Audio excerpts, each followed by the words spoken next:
The following episode is explicit and is intended for mature audiences. Listener and viewer discretion is advised. Hey everybody, it's Nathaniel Avila reporting from Dallas County, and I'm here with Clara Avila, also reporting from Dallas Dallas County. Pulled your finger. Oh, fart noise. So, what are we talking about today? Well, first of all, let's be good podcasters and introduce the show. Yes. Hello, everyone. Welcome to another episode of The Devil in the Details, where we talk about all things Hazbin Hotel and Helluva Boss. And today we are going to be doing the final continuation of... I'm pausing because Nathaniel's yawning right now, and I don't know if... It's the Shattered Stars storyline. That's right, the non-canon Shattered Star storyline. Yes, and the stars has been shattered. Indeed. But before we start that, we're going to start it off with some, I assume, news. Do we have any about news? What's going on? Do we have any news? Usually you have some news. Well, we haven't talked about the Smosh casting. Oh, that's right. So, yeah, Vivzy recently uploaded or posted on Blue Sky, I believe. Not recently, but maybe a couple of weeks ago, And which kind of unveiled that she was with both Anthony Padilla and Ian Hecox, showing that they were probably going to be casted in the third season of Helluva Boss. Which we don't know who they are, but a lot of people speculate that it's the two Incubus characters who hang around Verosica. Which I'd be very excited to see if that's the case. So what do you expect from Smosh? Well, what do I expect? I mean, while Ian and Anthony have done some voice acting roles, they're not really voice actors. What, like the Angry Birds They've movie? done Angry Birds, but I know that they've been in some dubs of a international film, like international 3D film. They were in like a Sonic the Hedgehog ripoff film. They were in that as well. Where Anthony was a hedgehog, and Ian played a wolf. I don't remember that at all. I remember because Ian put on his very goofy voice, and you can tell it's him. Oh, yeah. And he's like, "I'm gonna kill you, They usually do that. They usually just put on some sort of like silly voice, but you can tell it's them. Right. So I guess we'll see what they're gonna do. Whether they'll just be doing their own normal voices, or if they're gonna be playing up some sort of characters. I don't know if they can do I don't know if their voice work is that big of a range. Other than like the goofy voices that they've already done in like their YouTube career, where they're like, "This is your favorite, exactly. my traveling Frankie Donut," like that kind of deal. Yeah. So, and I know in the Angry Birds one, Anthony kind of put on this, "Oh, geez, Rick" voice for his role. I am pretty confident that they're probably just going to do their regular voice. Yeah, that's what I'm going to assume as well. I'm pretty sure they're just going to use their regular voices. But yeah, that's pretty much it on anything that I can tell of anything that's new. I mean, people still love Abel. People are still really raving about him. Pretty much nothing else after that. I mean, who knows? I haven't heard anything. Have you heard anything? I haven't heard anything. But then again, I don't really look into the news of what's going on. I'm a terrible fan. I know. You're a fake fan, Clara. So let's continue this storyline. Yes. Okay. So anyway, where have we left off, Clara?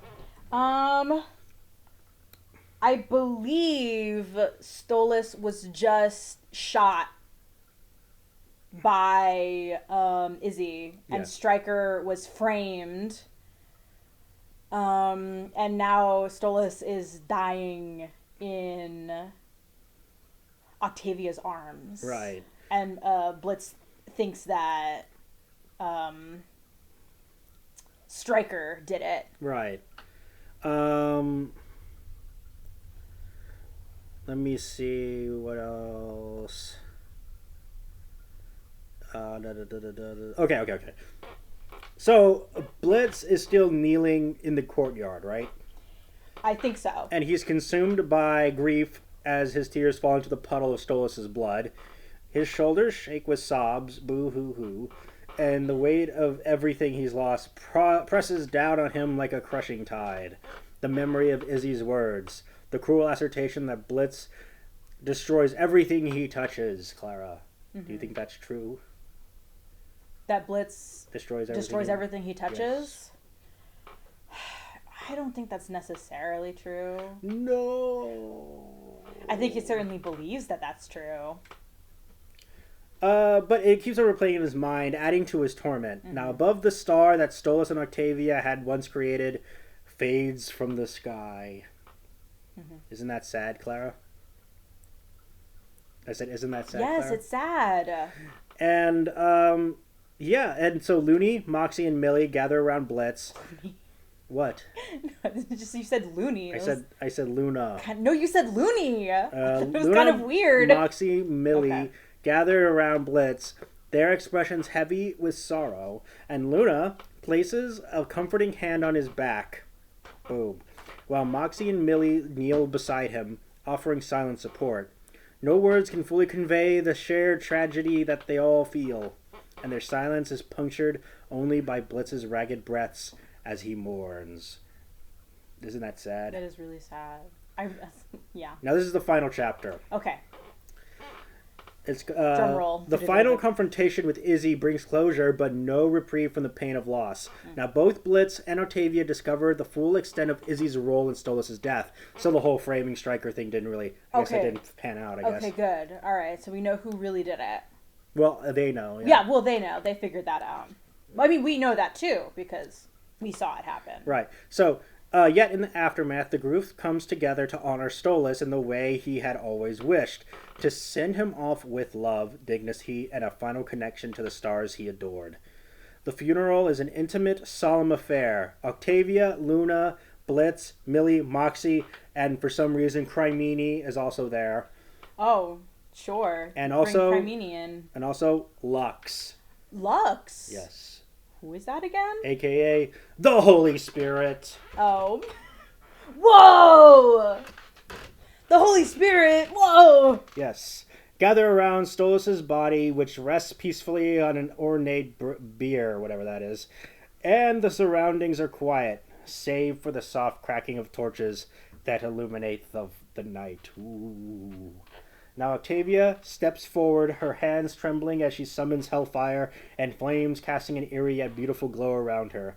The flickering light reflects her tear-filled eyes as she gazes at her father one last time. Her breath quivers, and she struggles to find the strength to let him go.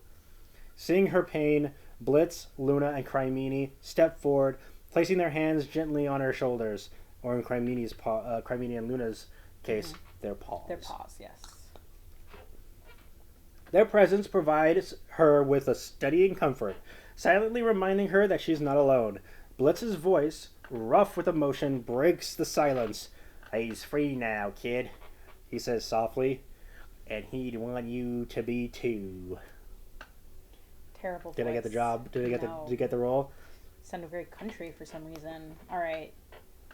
So Octavia nods and her lips press tightly together. As fresh tears spill down her cheeks, with a trembling breath, she whispers her final goodbye. "I love you, Dad. Always. But you chose Blitz over me." What? What's so funny? That's funny. Oh. So she lowers her hands and the hellfire ignites Stolas' body in a ceremonial blaze. The flames are not wild or consuming, but warm and reverent, and a reflection of the love he inspired in those gathered or something. So as fire begins to consume Stolas' body, Lux steps forward, his expression serene and focused. Using his telekinetic powers, he gently lifts Stolas' remain, cradling them in an invisible embrace as they ascend to the heavens. So does that mean that Stolas is going to get resurrected in heaven? Maybe? Okay. I don't know. Which doesn't make sense. Isn't he a Hellborn? Was it embers that are going up to the heavens? Or Lux is carrying Stolas Oh, to the heavens. maybe then. So the group watches in awe and heartbreak as Lux carries Stolas through the cosmos, the flames trailing behind him like a comet's tail. Stolas' ashes scatter among the stars, his essence becoming one with the vast universe he had cherished so deeply. The sight is breathtaking, a dazzling celestial display that feels both like an ending and a new beginning. The group huddles together, holding one another as they watch Stolas' final journey. Octavia, leaning on Blitz for support, clutches the Asmodean crystal her father entrusted to him, finding a small measure of comfort in knowing that part of him remains with her. Aww. Crimene and Luna exchange solemn glances with Moxie and Millie, quietly console each other. In the last embers of the cremation fade into the night sky, Octavia whispers to the stars, "You'll always be with me, Dad." Didn't you just read that? No, she says it again. Okay. The group lingers in silence, staring up at the heavens where Stolas now resides. Despite the pain of loss, there's a sense of peace in knowing that Stolas' wish to join the stars has been fulfilled. A part of him will never shine above, offering guidance and light to those he loved. The end. Oh my gosh. So yeah, That's beautiful. that's the end of the Shattered Storylines, Shorter Stars storyline. So, what do we think? I think that this was a much better written storyline in terms of the non-canon. Mm-hmm. I think it shows. I don't know. I think it's just better. Okay, then the Green Wedding? The Green Wedding, and even like the stuff that we've seen when we've talked about like other characters, like the stuff that we've seen in those sort of non-canon, Mm-hmm. like little plots that we've talked about. I feel like this is just like more. I don't know. It's just like nicer. How is it? Stolas freaking dies. I know Stolas dies, which obviously I don't want to happen, but I feel like it's just more thought out, Okay. and like the story beats are like tighter. Okay. Yeah, there are some notes I have. Yeah, let's hear them. One is, I don't know why we need Azathoth. He kind of appears and That he is tells them to go away. true. That is true. I feel like that was like weird because they don't even get anything out of it. Yeah, Azathoth just appears and he's like, He appears. get out I'm of here. here. Why am I awake? Get out of here. And then And then they have a fight in space. with what's his name? Adrolphus? Adrolphus.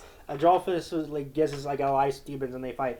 And then also there's this bit where Stolas's observatory is like consumed by like hell flowers or whatever, and he's there being all upset and being all depressed, and Charlie is like, "Yeah, I hate you." Right, Clara? Yeah. You didn't even hear what I said. You said, I hate you. Yeah, I said a bunch of stuff before that. Yeah, because Androphus comes in, they fight in space, he's like, I hate you. I said, that's not what I said. I said there was also the bit in the observatory with the hell flowers. Right. And then that part. Charlie is that like, part. I hate you, Stolas. I'm going to throw you I'm going to throw you in jail. Yeah, I'm going to throw the book at you. The thing that is definitely odd about the non-canon are those moments when Charlie is like not the normal forgiving person that she is. Right. You know? Like, I guess that changed greatly in like the final canon storyline. Mm-hmm. Because I feel like if Canon Charlie were in those situations, she wouldn't be like, how dare you? I never want to talk to you again. I hate you forever. I'm going to throw you in I'm jail. gonna throw you in jail. And the only reason why I'm showing some like softness towards you is because you look pathetic right now. And then Vaggie has to be like, whoa, calm down. Exactly. That doesn't sound like the Charlie that is being written. Right. And then there's the whole bit with Paimon coming around just to say he hates Stolas, and then that was never resolved. And then, so yeah, what do we think about the deaths of Stella and Androphus? Do you think we should see that in the canon? I would love to see them die. Yeah. Yeah, but in that way. Maybe in more comedic ways. Okay. Maybe not so serious ways. How did Androphus die? He died on his own spikes, and Stolas was like, "Mercy, kill him." Oh yeah, Stolas was like, "Hey Blitz, Hey Blitz, shoot him in the head." And then that's what he did. And then they threw Stella into the mercy of the exterminators, and the exterminators killed her, which I guess is okay in the non-canon. Yeah. But yeah, what about? Do we want to see Stolas die in the show? I really don't want that. Okay. I want, of course, the ending that I want is the one where he and Blitz get together and they end up like happy in a happy relationship, you know, all cozy with their daughters, and Blitz, you know, has his company and blah blah blah blah blah.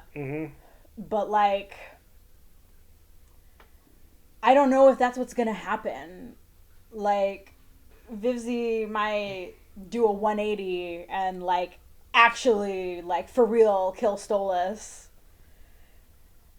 And, you know, we just have to be okay with what happens. Okay.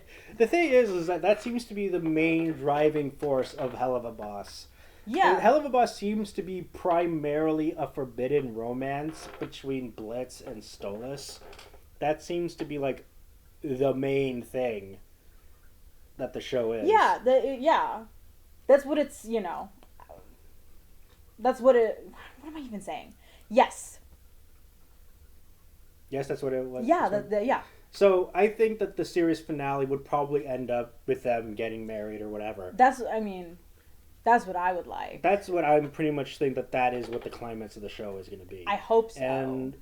And also in the non-canon, the idea that Stolas is dying was because of a prophecy that he had. But we haven't seen any prophetical powers from Stolas being portrayed in the show. So I'm pretty sure that's not going to be a thing. I think the entire purpose of season 3 is Stolas getting back on his feet after getting stripped of his powers, and him working with IMP as like an actual like employee under this unknown boss, whoever that is.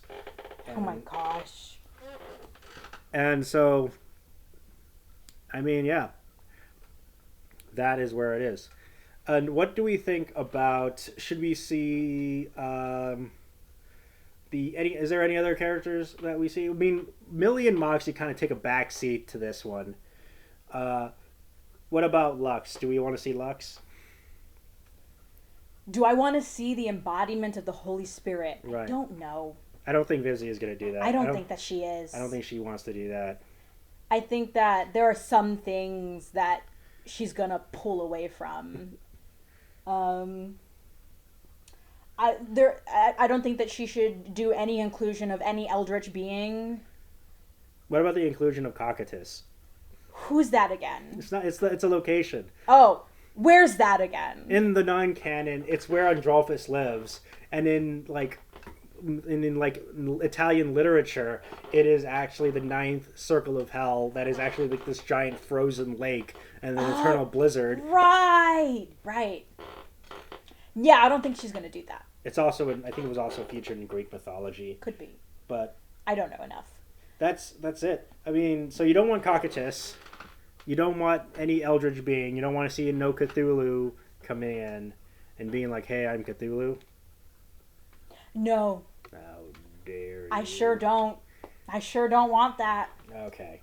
So, yeah, you got anything else to add? Nope.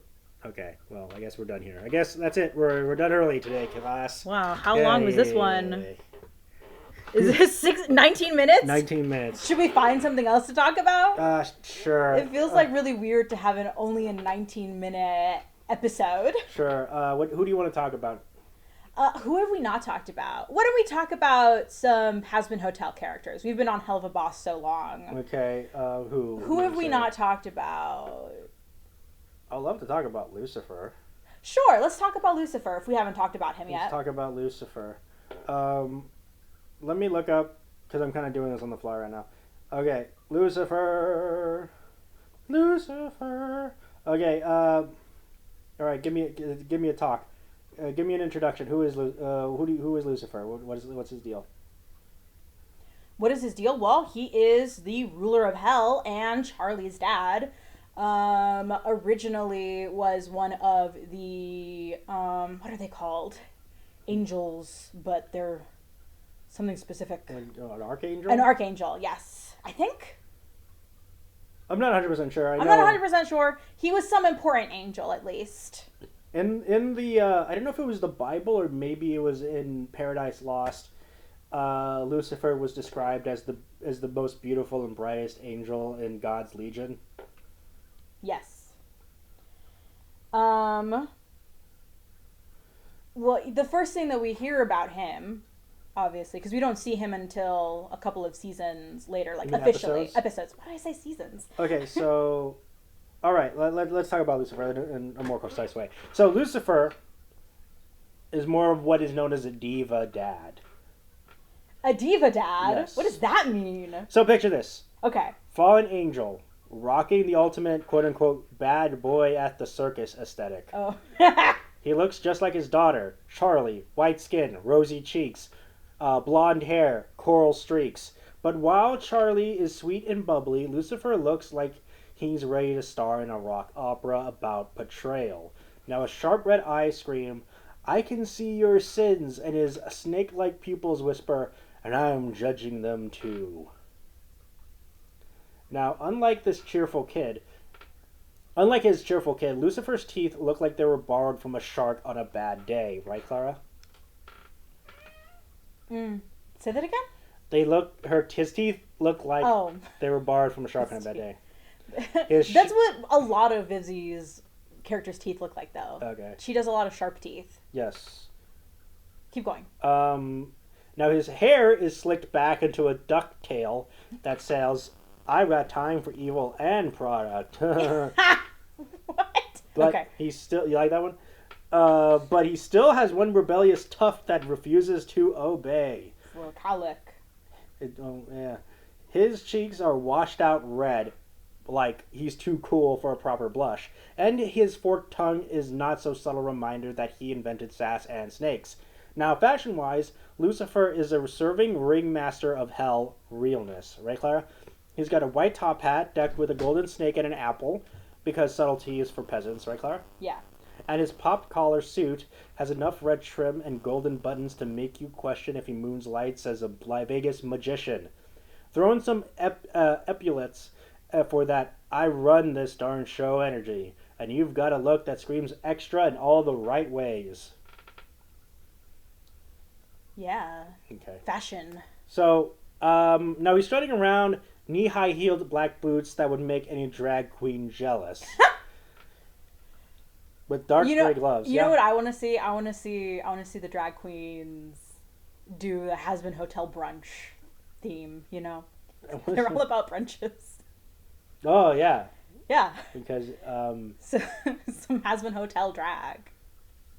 That's yeah, what I want to see. I know that there is a Hazbin Hotel themed burlesque show in Atlanta.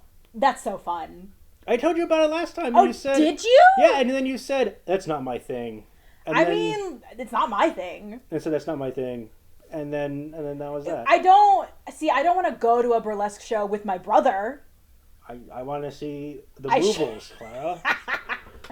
Yeah, that's exactly why I don't want to go with you. You're going to say random comments like that to me, and I don't what? want it. Like what? Yeah, you're going to say, "Look at her boobs," or like... No, look at her boobles, Clara. "Look at her boobs." Like, "Oh my gosh, she took his pants off." I don't want to hear it. I don't want to see any guy's pants coming off. Oh my gosh. But yeah, so so he has dark gray gloves that scream business but make it evil. Yeah. And let's not forget his golden wedding ring. Right, Clara? His wedding ring. His gold wedding ring. Oh, yes. Because even Lucifer conducts the sacrament of merely matrimony. Right, Clara? Yes. So, and what does the Demon King without a prop? Right, Clara? Mm-hmm. Now, Lucifer totes around a cane with an apple on top. And plus, he's rocking 6 angelic wings, white with red feathers. Just to remind you, he's got a touch of heaven, and it is otherwise a devilish vibe. Hell. So, yeah, what do you think about that character design? I like Lucifer's character design because it is rather angelic. You know, like he's still holding on to that part of him, that angel part of him. Yeah. And I feel like Charlie is a really good juxtaposition of that because she is more those like red and black tones as opposed to his white and gold. Wow. Because she like cares more about hell than potentially he does. Right. So, like, why did heaven decide to let Lucifer keep his wings? I don't know if... I wonder if in the Hazbin Hotel universe, whether they have a say and if the angels, like, get to keep their wings. Because with Vaggie, Lute sort of ripped her wings off and then left her there. Right? As opposed to Lucifer, who was simply cast out of heaven. Right. I wonder if it was just different. Maybe his rings were torn off, but like Vaggie, they grew back for him.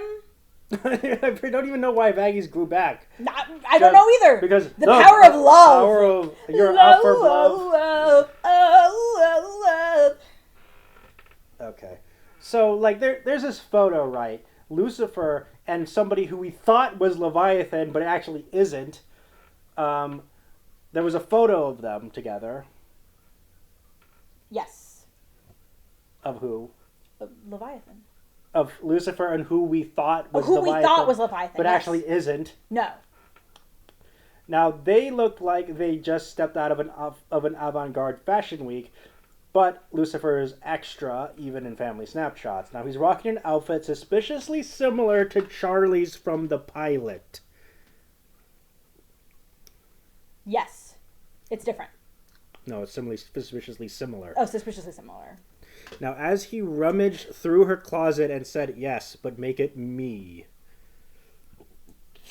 And his pale red jacket with black lapels looked sharp enough to cut through tension at a family dinner, and a dress shirt with red cuffs, just the right amount of sinister flair. Ha ha ha. Now, Lucifer's signature wide-brimmed white top hat, is still perched on his head, and he never go anywhere without it. Now, the hat is still doing the most with the golden snake and apple that spikes that scream, "I'm stylish and powerful, and I may or may not be the reason apples are a thing." However, in a shocking twist, Lucifer ditched his dark gray gloves for the photo, probably to remind everyone that his bare hands are fabulous. Right, Clara? Yes. Okay. Fabulous. Now let's talk about his full demon design. Yeah, which we don't get to see much. Why? What do you mean, why? Why do we not get to see it that much? Because it only happened in one episode? Okay, so his wings unfurl in their glamorous, hellish splendor, and bam! Out pop a pair of red horns like they mean busyness. Oh, and did you think he'd stop there? Between those horns, an orb of fire floats ominously like the world's most extra light bulb. And to top it off, literally, the snake and apple on his hat are now hovering above him like a halo.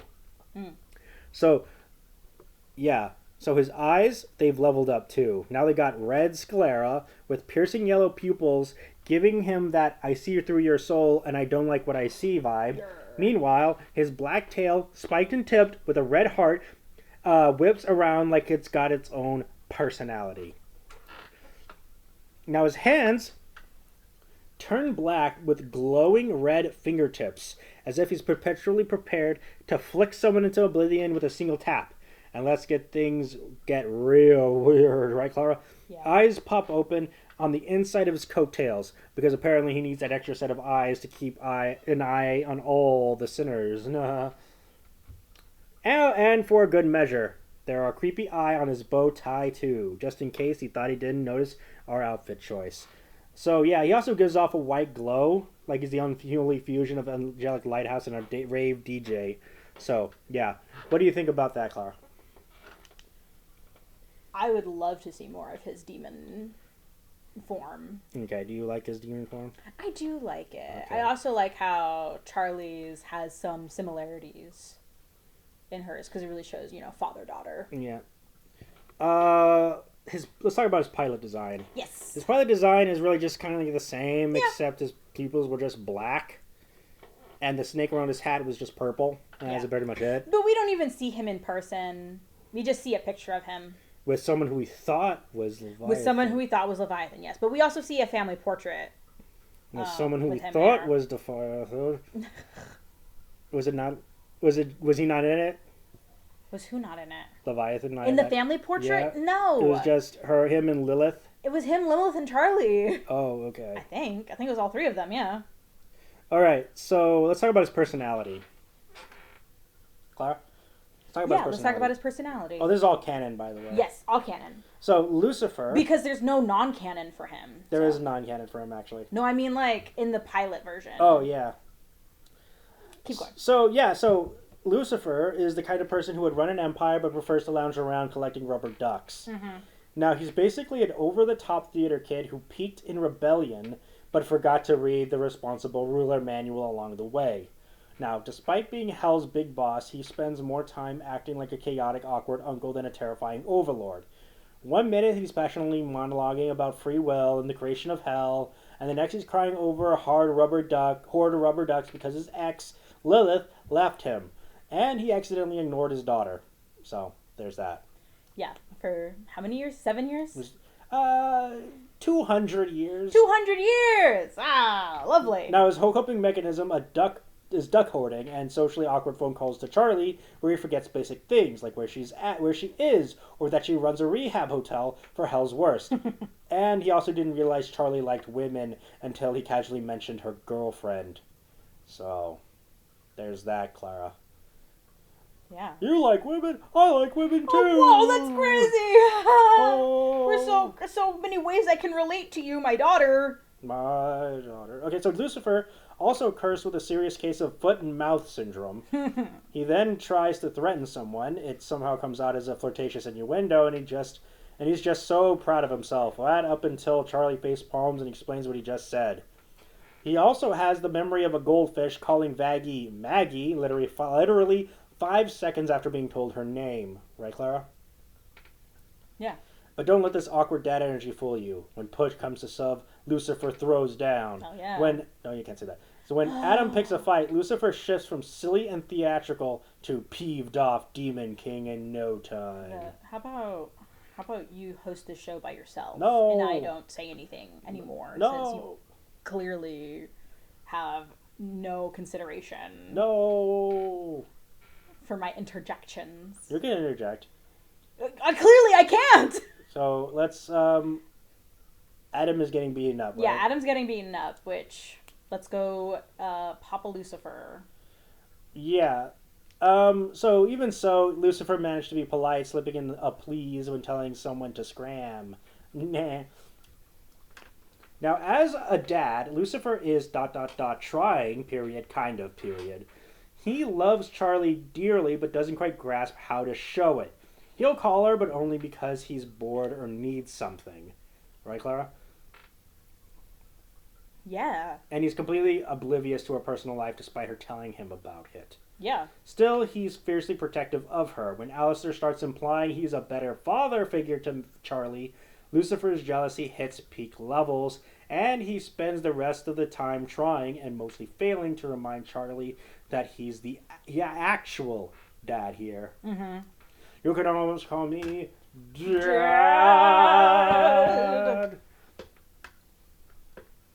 So isn't that great? It's beautiful. What do you think about Chalister, Clara? What do I think about Chalister? You mean when people ship Charlie and Alistair? I don't think anybody should be shipping anyone with Alistair because he is Arrow Ace. Oh, yeah, you just opened a Pandora's box, Clara. I don't care. Oh, people are going to come after you. I don't care. Not like they have my socials. Ooh, I do because I link it in the description. Oh, do you? Do you actually? I don't, but see, I could do it right in this one. I'm invisible. I could do it in this one. No, they could probably find me. The internet sleuths. Listen, it's my personal opinion. If shipping Alistair with someone else brings you joy, fine. Go ahead. It's simply not for me. What about Chatham? Charlie and Adam? Yeah. Terrible. Why? The people who ship Charlie and Adam are the people who... Never mind. I'm a Chaggy guy. Chad and... Chad? A Chaggy is my guy. I'm a Chaggy guy. Why did I say Chad? Do you mean Charlie and Vaggie? Yes, I'm a Chaggy guy. Is that the ship name? Yes. Is it Chaggy? Yes. For some reason, I thought it was something different. Yeah, that's like the canon. Yes. So it is safe. and I'm immune. I'm a Husker Dust fan. Pretty safe. No, I am as far as I'm things an go. Angel Fergus guy. I'm a Radio Dust fan. Radio Dust? I love Radio Dust. So anyway, in battle though, his protectiveness shines when Adam tries to attack both of them and Charlie. Lucifer drops the jokes and absolutely loses it, unleashing a dad-fueled beatdown until Charlie begs him to stop. It's one of the few moments where Lucifer sets aside his theatrical antics and shows just how much he really does care, even if his parenting skills are about as consistent as his memory. Isn't that nice, Clara? Super nice. So what do you think about Lucifer's personality? It's definitely different than what I was expecting. Really, why? What do you mean, really, why? Yeah, like I was about Is that what you were expecting? I mean, I think it is kind of fun. I mean, it's fun, but is it what you were expecting? I don't know. I mean, compared to other interpretations of the Lucifer character, maybe. I guess, like, because when you see, like, him in the pilot and how it's obvious that Charlie... Because she's like, tries to call her mom in the pilot. Like, obviously it's not canon anymore. But I think it is considered to be canon still. The pilot? Yeah. Because maybe think, it is? I think I'm getting confused. Yeah. Is the Helluva Boss pilot that's not canon anymore. Yeah.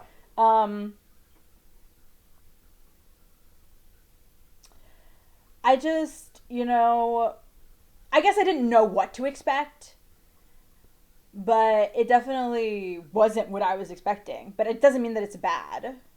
I think it's pretty fun. I like it. As like as a deadbeat dad. I think it's really interesting to have the ruler of hell just be kind of like a little bit of like a bumbling loser. How dare you. Like, obviously he can hold his own when the time calls for it, but he's very obvious, like, absent from, being a ruler and a dad. Right. So let's talk about his immortality, right? His powers. Yep. Starting with his immortality. Now, it kind of screams, I've been here since forever and I'm not going anywhere unless an angel brings out the heavy artillery. According to Overture, he's been around since before the world was even a thing. So yeah.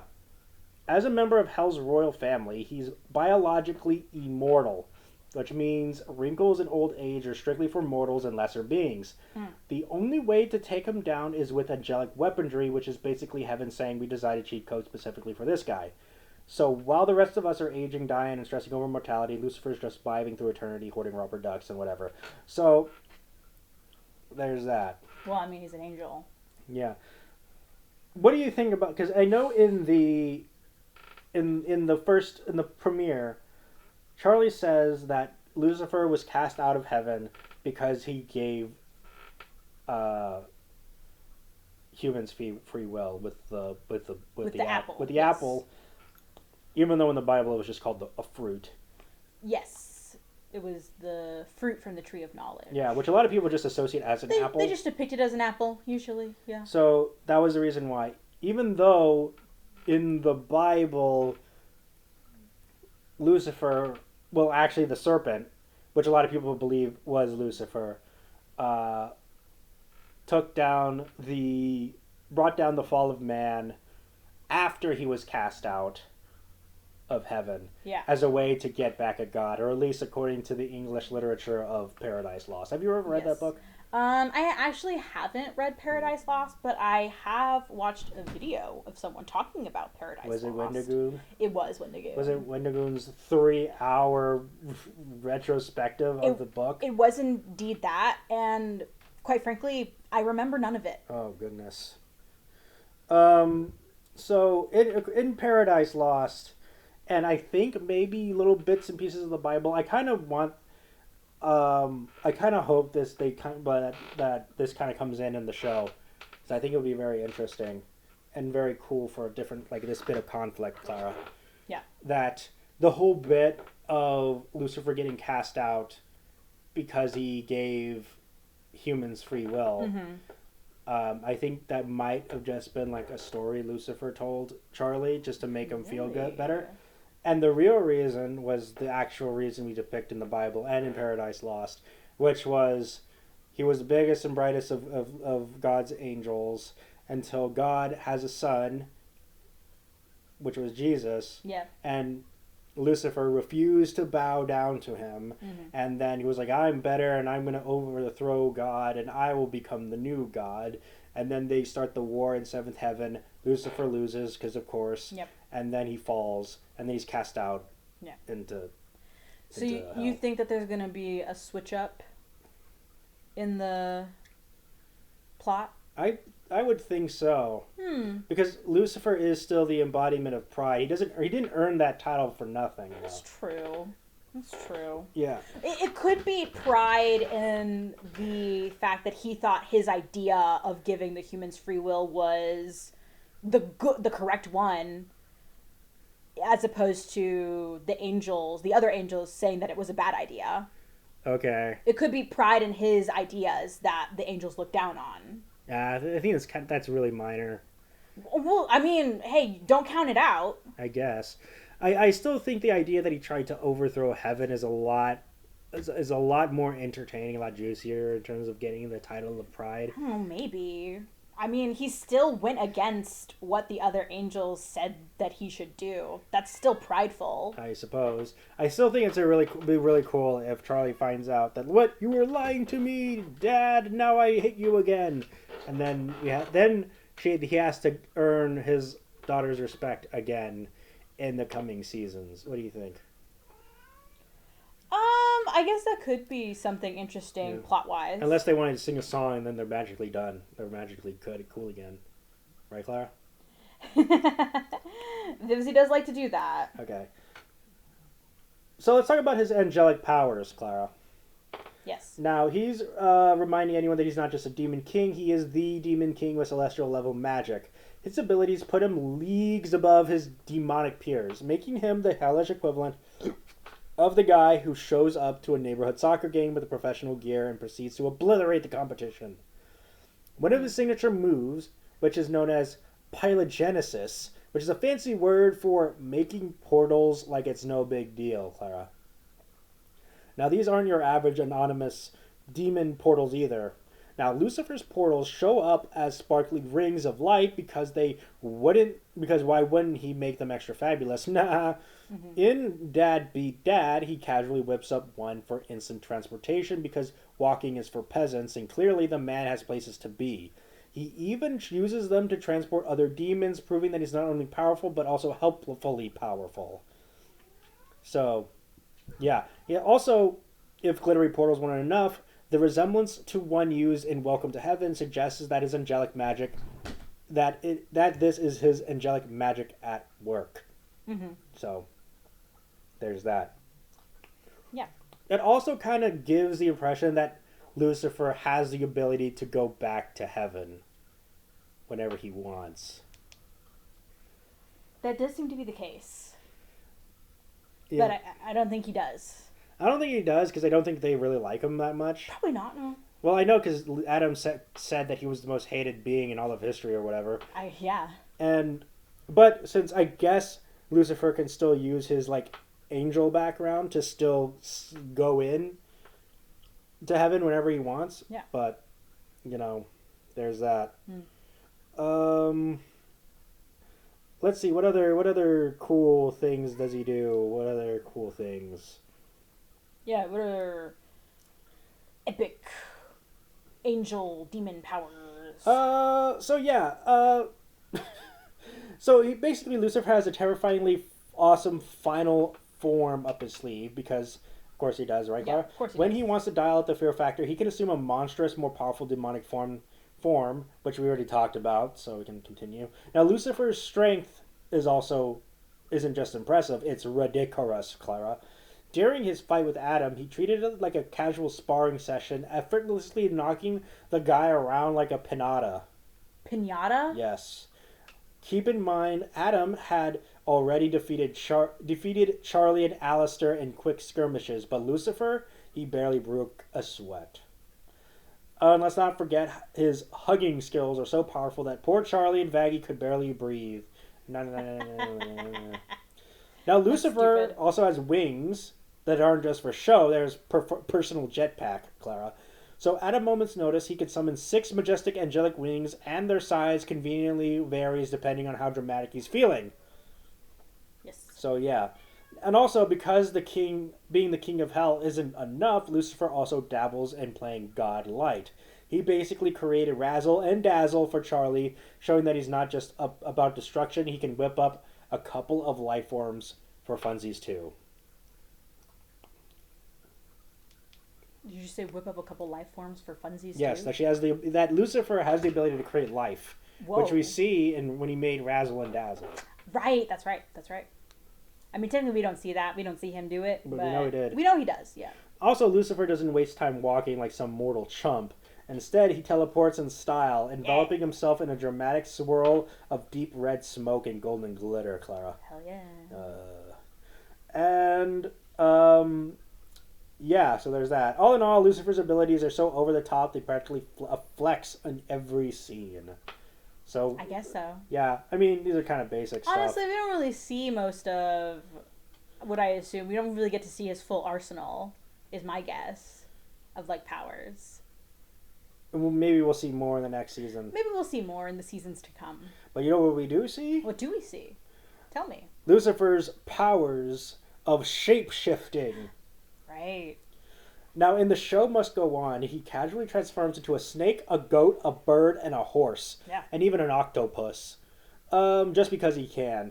And even when he's an octopus, he refuses to lose his signature style, still rocking his color scheme, blush, bow tie, top hat, and presumably octopus sass. So, yeah, there's that. Now, Lucifer's ability to conjure anything he wants is borderline obnoxious. But in a fabulous way. With just a flick of the wrist, he can summon anything from puppets and instruments to champagne fountains and literal mountains of caviar. Mountains of caviar. Yeah. Because he has champagne fountains, caviar mountains, that's just the star. Yeah. But again, I'm always iffy on when they include stuff that happens within musical numbers. Because it's like, is that actually happening? Or is that simply to add, like, excitement within the music? I don't know, maybe. Now, during Hell's Greatest Dad, Lucifer gets petty in style, flinging a yellow liquid, likely apple juice or champagne, at Alistair. Whether it's a power move or just him being extra, it's a hilariously specific flex, right? Yeah. So, there's that. And then he also has, like, fire breath. He can breathe fire or something. Right, Clara? Yeah. Or, yeah, he also has, he can create balls of fire out of thin air, and it's mostly featured when he was fighting Adam in The Show Must Go On. Yep. Yes. Yep. So, let's talk about his skills. You ready for his skizzles? I'm ready for the skizzles. All right. So, 1, he can sing. But you didn't know that. Pretty much everyone can sing. Okay, well, That does not count. He also performs, Clara. He likes to sing. He sings that thing. And also, Lucifer is a one-man band, right, Clara? Yeah. During a musical duet with Alistair, he shredded on a fiddle. Right, Clara? Yeah. But he doesn't stop there. He also dabbled in a violin and accordion. We all know. Well, no, that's just a fiddle. And even whipped out a trumpet in Hell's Greatest Dad. You know, yes? That's it's a reference to The Devil Went Down to Georgia. Yeah, we'll get to that in a bit. Oh, okay. Also, when Lucifer's not running hell, fighting Adam, or casually singing, he's also handcrafting rubber ducks. Yeah, he did that for like so long. Yeah. So, yeah, they can also come with some gimmicks like flipping backward or spitting fire. Yeah. And so, yeah, there's that. And hand-to-hand combat, Clara. In The Show Must Go On, he effortlessly wipes the floor with Adam in the literal first man, like he was taking out the trash. What was that random laugh? It was funny. It wasn't really that funny. It wasn't just a fight, though, Clara. Oh, yeah. No, it wasn't. It was a clinic on how to beat someone while simultaneously mocking him. Yeah. Ah. And he can sing. They can all sing. No! That's the whole thing. It's a musical. No! Okay, so let's get into more other, like, different things about Lucifer. Yeah. The first one is Lucifer's name is actually translated to the Shining One, or the Morning Star, which is his last name. Yes. It's also probably most likely the Lightbringer. Mm-hmm. Mm-hmm. In Latin from Hebrew, it's kind of a name that screams main character energy. Conveniently, one of those translations also happens to match his last name, which was Morningstar. Morningstar.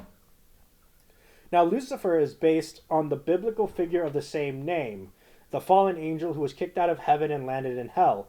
Now, historian Hazbin Hotel takes some creative liberties because, it's a show. Yeah, Vivzy isn't pulling so much from the Bible. Yeah, this isn't Sunday school. This isn't something to watch in Sunday school. I should hope not. Yeah. Now, unlike the classic Bible versions where Lucifer and Satan are usually used interchangeably, Hazbin Hotel makes it clear that they are two different people, or demons. Yes. Lucifer is all about the sin of pride, while Satan embodies wrath. And we've seen him in Helluva Boss, where he's like a dragon being. Yeah, he's like a big old guy. Yeah. So also, Lucifer has got a flair for the dramatic, even in symbolism. In Helluva Boss's Mastermind episode, one of the symbols representing the 7 deadly sins indicates the real-life sigil of Lucifer straight out of 18th century Grimoire Verum. Ooh. So it looks like Vivzy actually pulled from an actual piece of text from demonology. So yeah, so that's pretty much Lucifer's backstory in terms of what he is based off of. Yeah, but we pretty much knew that.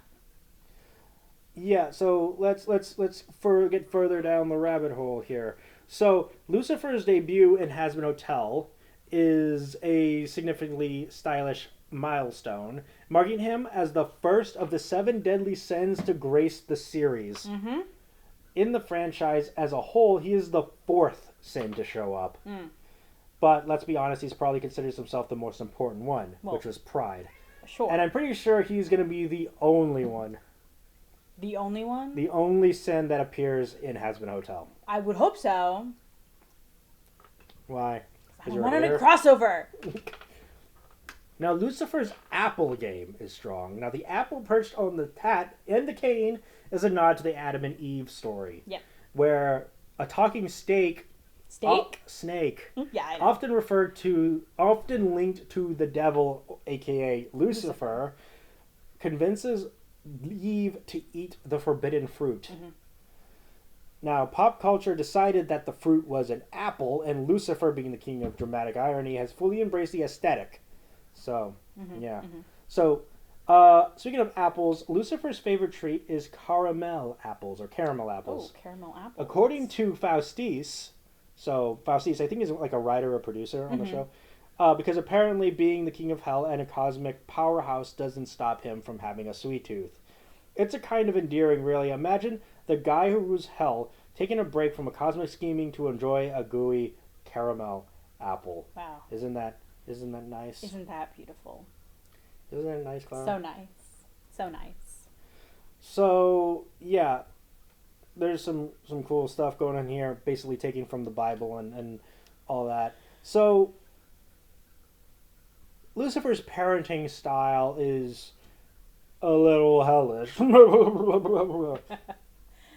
And even Faustus agrees, it's not stupid, it's funny. And he's not winning any Father of the Year awards. No. While they didn't dive into specifics, it's clear he's the kind of dad who loves his daughter, Charlie, but expresses it in the most dysfunctional way possible. Definitely. As seen in Dad Beat Dad, Lucifer and Charlie's relationship has been on the rocks ever since his split with Lilith. Apparently, post-divorce, Lucifer decided the best way to handle things was to distance himself emotionally and only call Charlie when he needed something. So, there's that. Yeah. Now, adding insult to injury, Lucifer didn't even believe in Charlie's passion project, the Hazbin Hotel.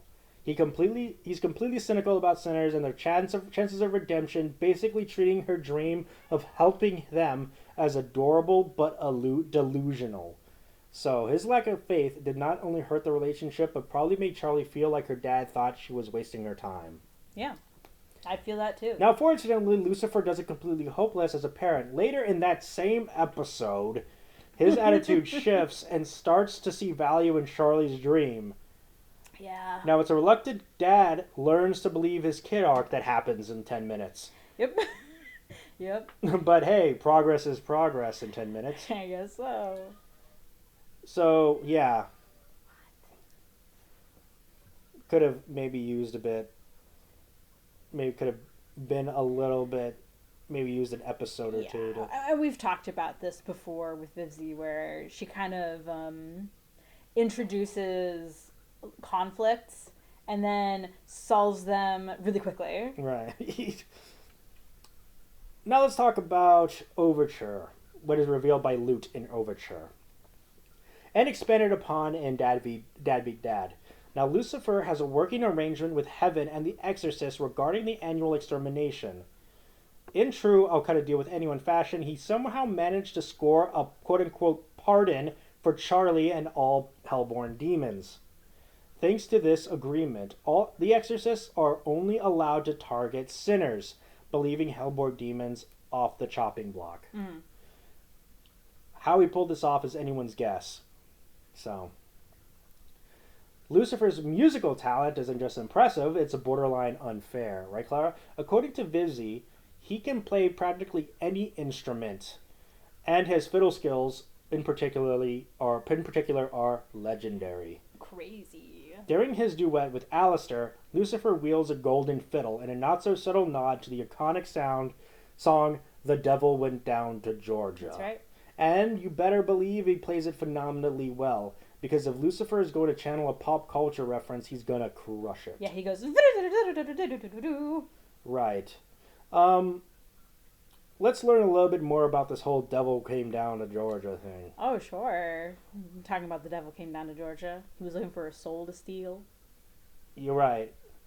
So, it's actually a very classic country song. Mm-hmm. Sung by the Charlie Daniels Band, released in 1979, and has become one of the most iconic songs written about the devil ever written. Now, the song tells the tale of a devil who wandered down to Georgia because he's feeling cocky and in need of a challenge. He stumbles upon a young fiddler player named Johnny, right, who's minding his own business. Now, the devil, being competitive show-off that he is, challenges Johnny to a fiddle-playing contest. The stakes? Johnny's soul. Yeah. If Johnny wins, he gets a fancy golden fiddle. If he loses, eternal damnation. Mm-hmm. Mm-hmm. Now, the devil kicks off with his performance kicks things off, and his performance is intense, with fiery, chaotic imagery that represents hell's chaos and his own cocky confidence. But then Johnny steps up to the absolutely shreds the fiddle, showing off his skills with a medley of traditional folk and bluegrass style tunes. Johnny's performance is so good that he beats the devil, who admits defeat and begrudgingly leaves without claiming Johnny's soul. Johnny, in true boss fashion, taunts the devil as he takes the golden fiddle home, solidifying his win. So, that is pretty much the story, like a short story recounting of what the devil went down to Georgia is. There's also that, I guess, the whole crossroads thing that happened in Mississippi.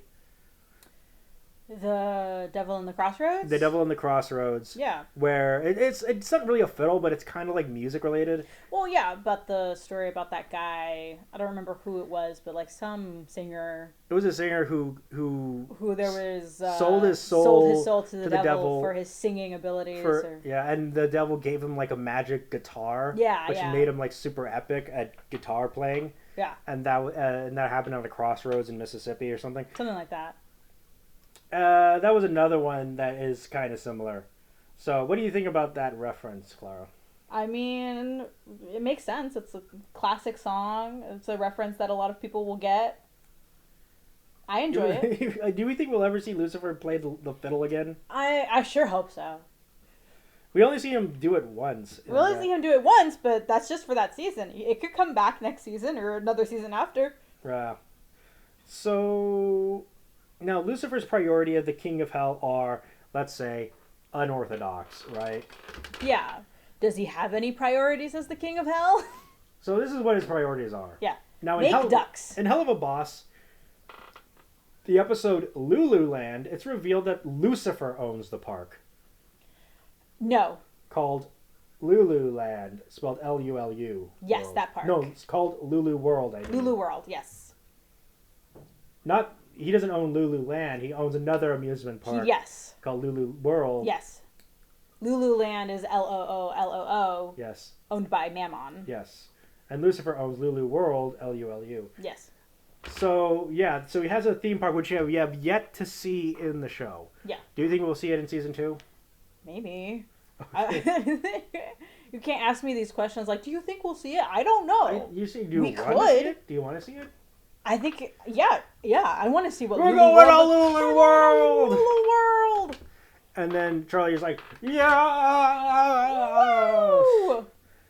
So, the park itself seems like a chaotic, over-the-top extension of his personality, with rides like, quote-unquote, the Fun House, which is modeled after his own head. So, yeah. Yeah. There's also his love for rubber ducks, which is borderline legendary. Not only does he have massive collection of them, 1 million rubber ducks. He also creates custom ducks with bizarre features regular ducks could only dream of.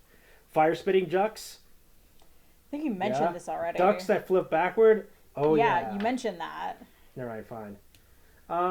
Also, in the Mastermind episode, when Lucifer is notably absent from Hell's courtroom because his character design and rights are tied up with A24 and Prime. Yeah. There's a rubber duck sitting there in a webbed throne. So, now Lucifer's throne in Mastermind is literally covered with cobwebs, with a rubber duck standing in for his presence. Yes, you just said that.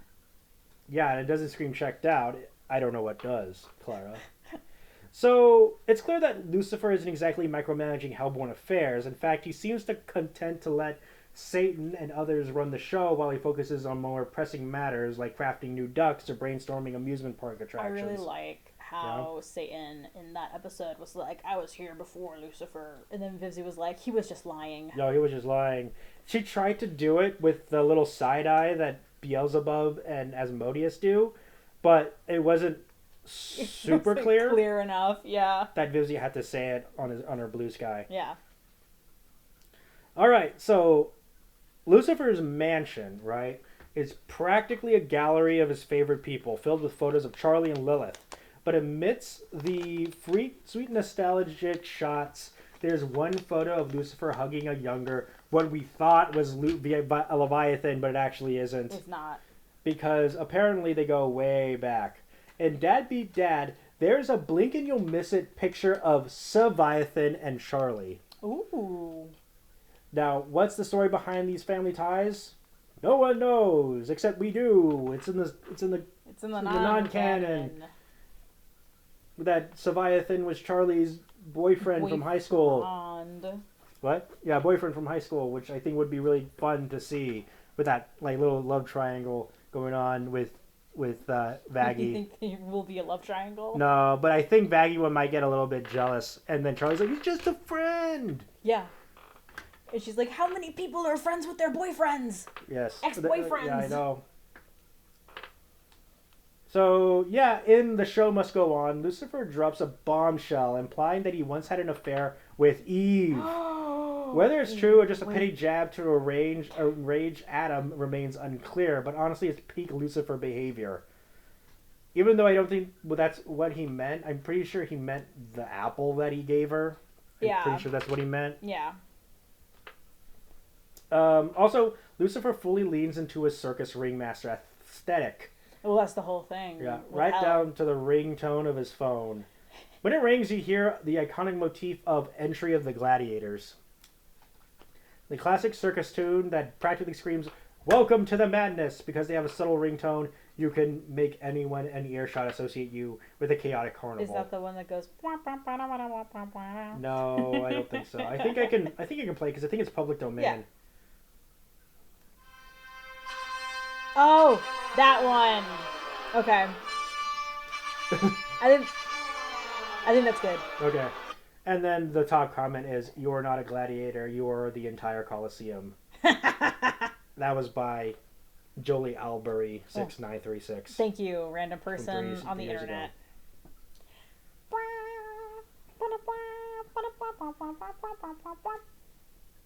So yeah, there's the whole circus thing. Okay. And then there's Lucifer holds a unique title as the only member of the 7 deadly sins confirmed to be heaven-born. That's right. And it's also a consistent reminder that he's not just any fallen angel, he is the OG! The OG fallen angel. Mm-hmm. In mid-2024 interview, Vivzi confirmed that Lucifer and Charlie have a rare ability to travel across the rings of hell.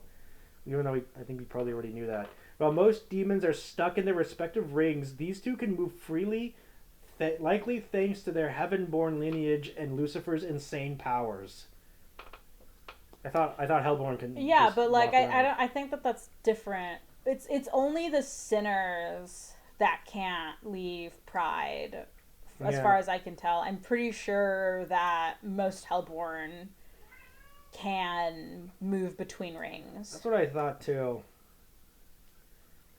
So it's possible that this is some potentially misinformation. You're right. So in Mastermind, it is shown in Mastermind that demonic royalty can invoke Lucifer's name when cursing or praying. Such as when Stola says, "Oh my Lucifer," and Satan's, "What in Lucifer's hell is this?" So that's kind of funny. Yeah. Which is kind of weird because I know that Lucifer has said like God in explanation before. Yeah, but Lucifer is like heaven-born. Charlie says it also. Well, I don't know. When she says, "Oh Lord." Oh Lord. Mm-hmm. Yeah. All right. My dark lord, maybe. Oh my dark lord. My dark lord. How the mighty do fall. Right, Clara? That's how he says it? Yes. Oh my dark lord, how the mighty do fall. So Lucifer might be the king of hell, but he's also the biggest weirdo. And Vivzi Pop's early comments about him set the tone for how ridiculous and fascinating he'd be.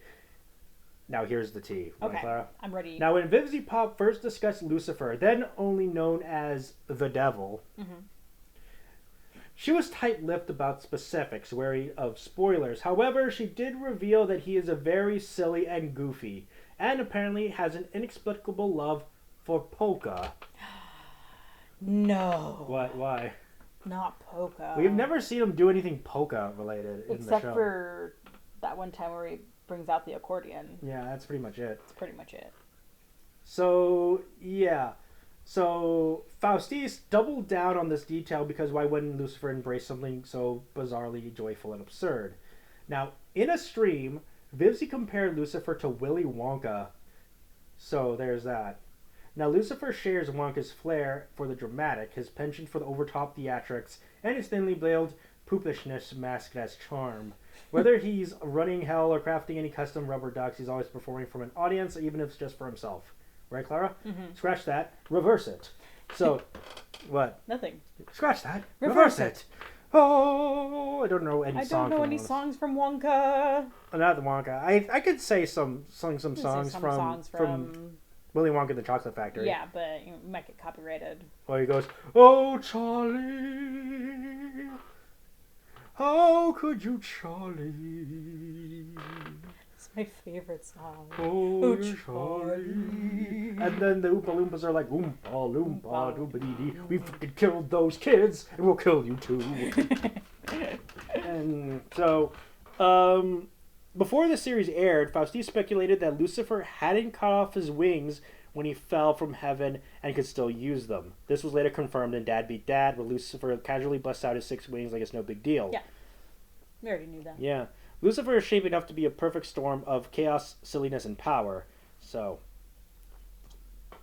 there's that. Goodness. I'd say that's all accurate, yeah. Yeah. So, let's say what else Faustus has to say. Okay. Now, Lucifer and Lilith's relationship is a soap opera set in hell, right? Mm-hmm. Equal parts dramatic, cheesy, and slightly chaotic. So, Faustus describes Lucifer and Lilith's relationship with this classic phrase: Lucifer may be the king of hell, but it's clear that Lilith is the real power behind the throne. According to Faustus, Lilith, quote-unquote, wears the pants in the family. Which makes perfect sense because Lucifer's too busy playing polka. Yeah, too busy playing polka and making rubber ducks. And making rubber ducks.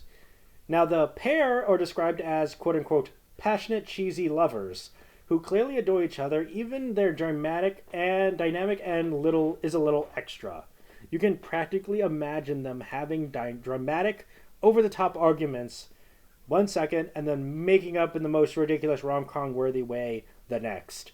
Their whole vibe screams hell's hottest power couple. Maybe with a splash of why are they like this? What? Maybe that's why Lilith had to go to heaven so that she could because she knew that if she stayed, she'd keep getting back with him. Okay. What? Does it mean what? Are you not getting it? Not really. Fine, whatever. Keep going. Maybe we'll see more about the whole deal that she made with Adam in season 2. Mm-hmm. Now, in the spiciest bit of fan speculation, Faustus thinks that both Lucifer and Lilith are switches in their intimate life. You know what that is, right? I know what that is. Well, allow me to explain. Okay. So, a switch... Well, there are certain things about various types of sexuality. Sometimes there is the dominant. Yes. Right? It's sometimes shortened to the dom, which is the people who kind of are the people who are in control of the whole situation. Yes. Then there's the submissive. Yes. Which is the sub. Mm-hmm. Which is the person who kind of goes along with everything. Yeah. Think of it like a dance, right, Clara? Sure. There's a person who is leading and a person who is following. Or you could think of it like sex. I guess if you wanted to be kind of crude about it. Or think of it like a dance, right, Clara? One person is leading and another person is following. It's like that. The dominant is leading, the submissive is following. Yeah, I know. And a switch is a person who can interchange between the two. Yes, I know. So, I should know this because I got my degree in sexuality from DeVry University. I would like you all to know that after Nathaniel has mansplained that to me, he is now manspreading. That's how you do it. He's leaned back and he's got his legs spread nice and wide. I mansplained. Very satisfied with himself after telling me something that I've known for years. I mansplain and I manspread and I manscape. That's right. So I do all the man stuff. And I watched the man show. If you guys didn't know, that's what it is. That's what it is. The moral of the story is that I'm a genius. No, the moral of the story is that there is no moral. The moral. And that apparently Lucifer and Lilith are switches. Which I guess is very important to the story. I guess so. Now, Vivzy revealed that Lucifer can play any instrument, but his favorite is hilariously tied to the voice actor they are tailoring his character to. Yes. Faustus dropped a bombshell implying that Lucifer sounds like Weird Al, which is Clara's favorite singer. I don't not like Weird Al. I enjoy Weird Al. Yeah, because every time I say, let's play some Weird Al, you're like, you only play his polka mixes. They're good. I don't like polka. I thought you loved polka. I like Weird Al. I like his funny parody songs, but I don't like his polka remixes because I don't like polka. Okay. Now, so yeah, if true, means Lucifer's favorite instrument might be something equally absurd, like an accordion, which aligns disturbingly well with his love for polka music. He does have an accordion in that scene. Yes. While much of this information remains in flux due to the reveal of Lucifer and Lilith's separation, one thing is clear: their dynamic is dramatic and over the top as the man himself. Whether they're together or apart, their story is stuff of hell's tabloids are made of. Oh yeah, Those spicy tabloids. They're in all the gossip magazines. Right. Hot news. Lilith and Lucifer fighting. Right. I'm just gonna A couple minutes later, hot news. They're back together. They're back together.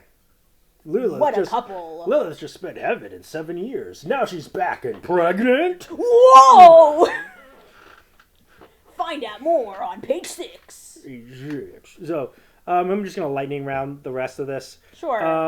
So Lucifer and Aleister met in the series. Vivzy Pop thought that the two were to meet Aleister, but would not like Lucifer, saying that Aleister would be like Willy Wonka because he's a wiener, and mentioned Lucifer's similarities to Wonka, which we already talked about, so we don't need to talk about again. That's right. That's right.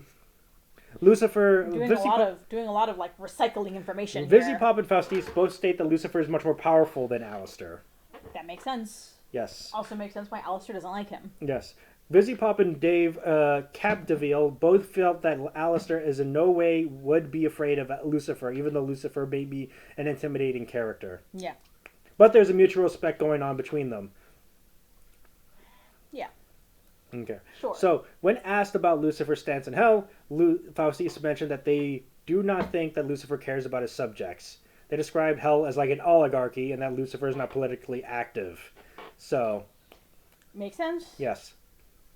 In the late 2024 interview, Vivzy Pop explained that the idea of the mythological Lucifer being arrogant and just as powerful as and the most powerful angel, she wanted to do a ringleader, P.T. Barnum take on Lucifer, where he was an overambitious kind of delusional in what he could do, but had a really incentive imagination and had him more like a porcelain doll to represent being the prettiest angel, and that's pretty much it.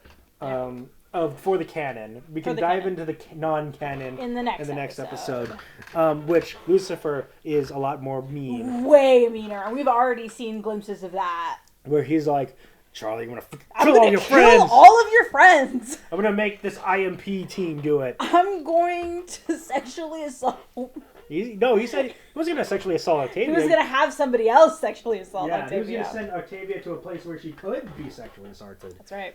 If Blitz doesn't do the that suicide mission, that assassination against Lucifer, Charlie's friends. Yeah. Yes, including Aleister. Yes. So that's pretty much it. What do you think about the canon of Lucifer? I think that Lucifer is a really fun character. I hope we get to see more of him in the coming seasons. Yep. I'd like to see, a bit more of that relationship between him and Charlie. Maybe flesh that out a bit more than what we got in the first season. I want him to fill it with more sinners than you can dream. That's what he says. Is that part of the song? That was one of the songs. Is that one of the lyrics? That's one of the lyrics from Finale. I haven't listened to the finale a lot. All right, I've been Nathaniel Avila. And I've been Clara Avila. Goodbye. Bye. Thank you for listening to a Vision podcast, home of wacky talkies, The Kingdom, Evil Exists, and many more.